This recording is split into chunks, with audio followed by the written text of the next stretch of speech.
semaine dernière, nous avons aussi organisé, ensemble avec le Conseil et le Parlement européen, un séminaire technique avec les experts des 27 gouvernements pour créer une compréhension commune de tous les aspects juridiques, techniques, financiers des enjeux de cette négociation.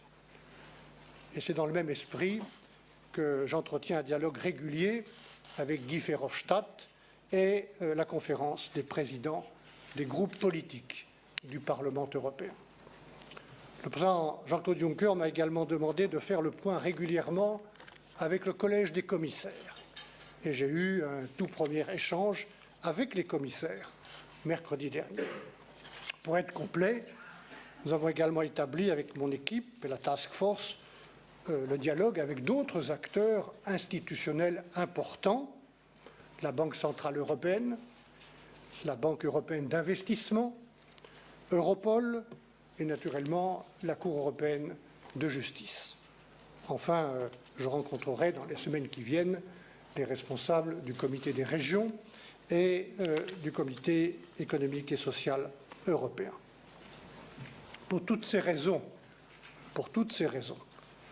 la Commission européenne s'est préparée et l'Union européenne est prête à recevoir la notification britannique.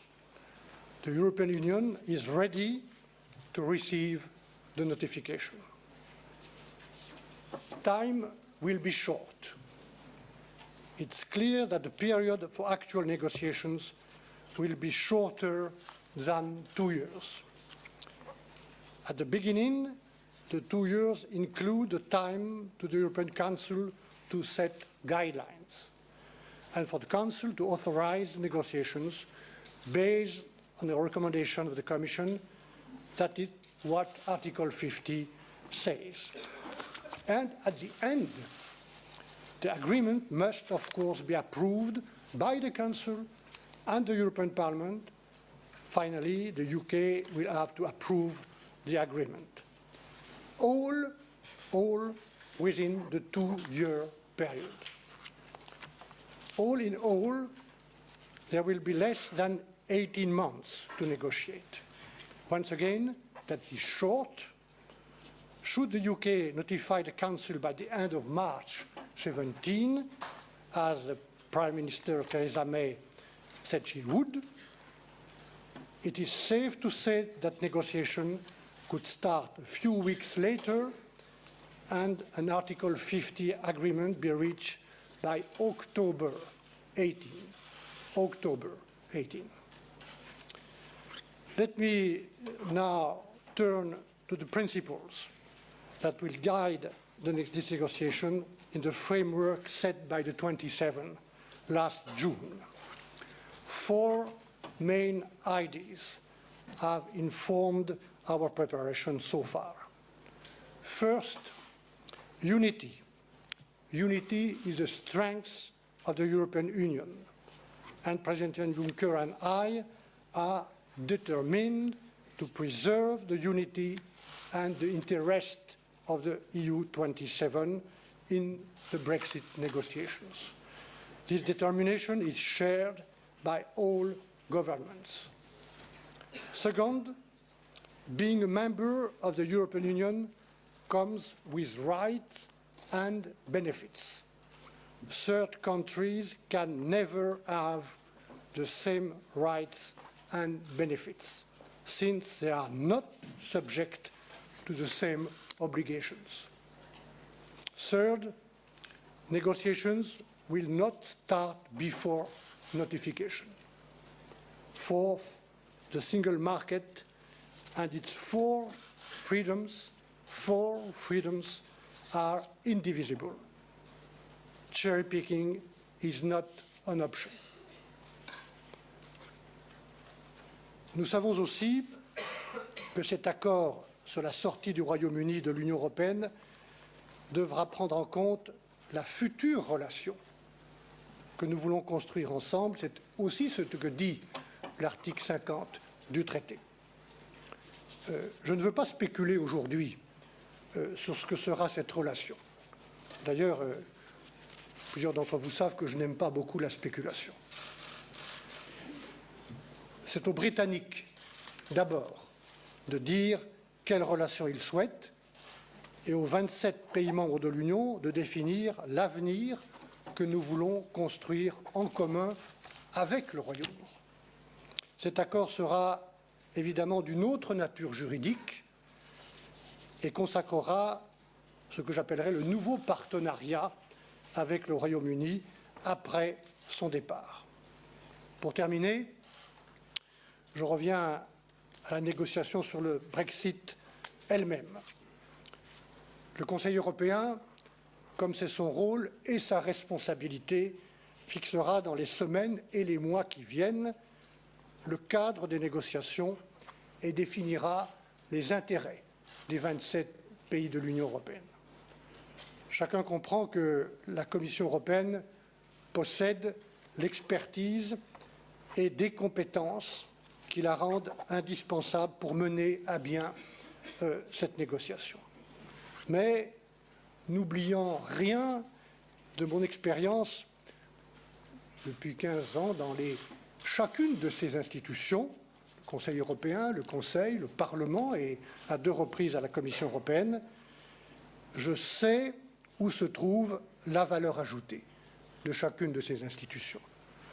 Je connais et nous respecterons le rôle et la responsabilité de chacune de ces institutions européennes. Aujourd'hui, je veux assurer que la Commission est à la disposition des États membres et du Conseil européen et qu'elle travaillera également en bonne entente avec le Parlement européen. Mesdames et Messieurs, c'est dans cet esprit que nous abordons cette négociation avec le Royaume-Uni. Le plus tôt sera le mieux.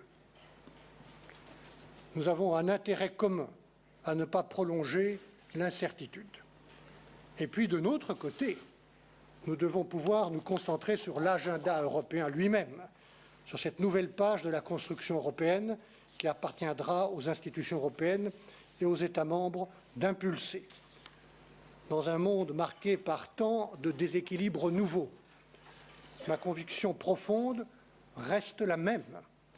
L'Europe doit être le socle sur lequel les Européens peuvent s'appuyer pour bâtir, pour leur sécurité, pour leur défense, pour leur prospérité. Et parce que l'avenir se dessine mieux ensemble, mieux vaut être solidaire que solidaire. Mieux vaut être solidaire que solitaire. Évidemment. Les 27 et les institutions européennes sont unies dans ces négociations et elles le resteront. Let me therefore conclude by stating again, we are ready, keep calm and negotiate. Okay, thank you. Michel Barnier accepted to have a small number of questions, let's say 4, because we have a midday. I'll start with Suzanne on the right. Hello. Hi, over here. Suzanne Lynch from the Irish Times. I have a question about the Northern Ireland situation. Can you enlighten us a bit on your thinking on this? Will the common travel area between Britain and Ireland be retained after Brexit? And are you ruling out the return of a hard border on the island of Ireland between Northern Ireland and the Republic of Ireland after Brexit? J'ai évoqué la période où j'ai eu l'honneur, dans la commission de Romano Prodi, d'être en charge de la politique régionale. Et à ce titre,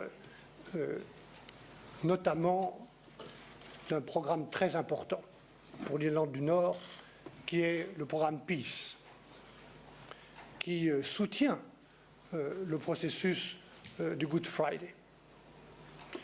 Évidemment, comme vous le dites dans votre question, la décision prise par le Royaume-Uni de quitter l'Union européenne a des conséquences, en particulier sur ce que sont aujourd'hui les frontières extérieures de l'Union européenne. À ce stade, ce que je peux simplement dire, c'est que je suis personnellement très conscient de l'importance de ce sujet et que nous nous attacherons dans cette négociation avec le Royaume-Uni et évidemment avec l'Irlande à trouver le chemin pour préserver le succès de ce processus du Good Friday et maintenir le dialogue. Voilà ce que je peux dire aujourd'hui. Jennifer.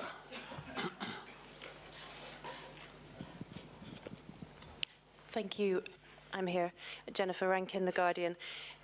Do you see the European elections in 2019 as the final deadline for the UK to have left the European Union? And would you recommend any continuation of the negotiations? And if it is your final deadline, the elections, what are the principles you would look to underpin any transitional agreement? Là encore, la base de notre travail, dont j'ai dit qu'il était complexe juridiquement et politiquement sensible, c'est l'article 50, qui est extrêmement clair, puisqu'il prévoit, je l'ai rappelé dans mon statement, qu'à partir du jour où nous recevons la notification, et le plus tôt sera le mieux, il y a une période de 2 années pour aboutir ensemble à un accord. Si, comme nous l'avons entendu de la bouche de Theresa May, c'est au mois de mars au plus tard que nous parvient cette notification, nous devrions donc conclure cette négociation sur l'article 50 en mars 2019, tout le processus de ratification étant fait. C'est pour ça que j'ai indiqué tout à l'heure que l'agrément lui-même devrait être atteint en octobre 2018 pour laisser le temps, 5 ou 6 mois, Conseil, Parlement européen et au Parlement britannique de ratifier. Dans ces conditions, nous devrions nous trouver juste avant la période des élections européennes qui se dérouleront donc normalement entre les 27 pays de l'Union européenne. Votre question a été probablement plus orientée vers ce que pourrait être une période de transition. L'article 50 dit que nous négocions sur le retrait ordonné du Royaume-Uni, d'un pays, en tenant en compte et en prenant en compte ce que sera la future relation, ce que j'ai appelé tout à l'heure le nouveau partenariat avec le Royaume-Uni. Et là encore, je vais vous dire tout ce que je peux vous dire, mais ce nouveau partenariat, c'est d'abord au Royaume-Uni, aux Britanniques, de nous dire comment ils l'imaginent.